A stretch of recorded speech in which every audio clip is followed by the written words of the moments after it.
President Trump's selection to head the National Oceanic and Atmospheric Administration, or NOAA, is facing a Senate committee hearing right now. And obviously the flooding in Texas, a major topic of discussion.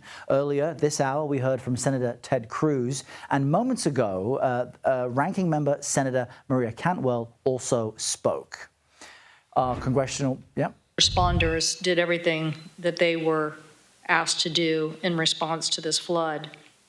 But as you said, Mr. Chairman, there will be others. So I agree that we should figure out what we can do in the future to improve our communication system, to improve the science behind the information, and to figure out how we best prepare for the future. Today, we're considering Dr. Jacobs to be the NOAA administrator, Mr. Taylor to be the Assistant Secretary of Commerce for Environmental Observation and Protection, and Mr. Kumar to be the Assistant Secretary. NOAA does play... All right, we want to now connect with congressional correspondent Nikole Killion, who is on Capitol Hill listening to this hearing get underway. Good morning to you, Nikole. I'm curious at what specific answers Senate committee members are looking for about this gentleman's ability to lead NOAA. One thing we heard there is that these types of disasters where you need forecasting and warnings are likely to happen again.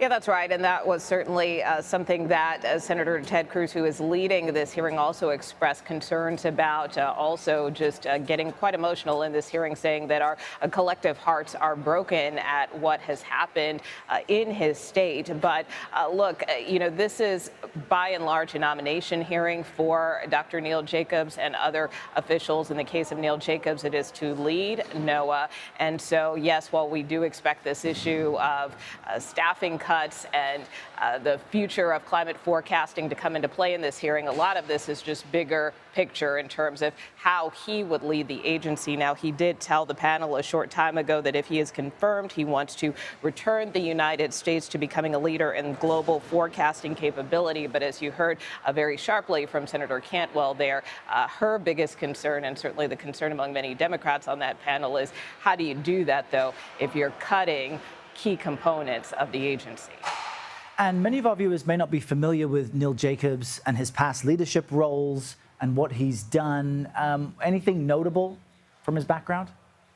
Yeah, well, certainly many people might remember him from the president's first term where he served within the administration, but he came under heavy scrutiny for what was then called a Sharpie Gate. Of course, this was a period of time where Hurricane Dorian, a major storm at the time, the president suggested that it was forecast to hit Alabama, which it wasn't. The National Weather Service had to kind of walk that back, but you see there the president at the time held up this map with Alabama circled, and ultimately the storm didn't go anywhere near there. So it did kind of raise a lot of questions and controversy at the time, but Neil Jacobs was kind of at the center of that controversy when it unfolded. That being said, he is a long-term meteorologist, has been with the agency, has been in the federal government for some time now, and is a veteran.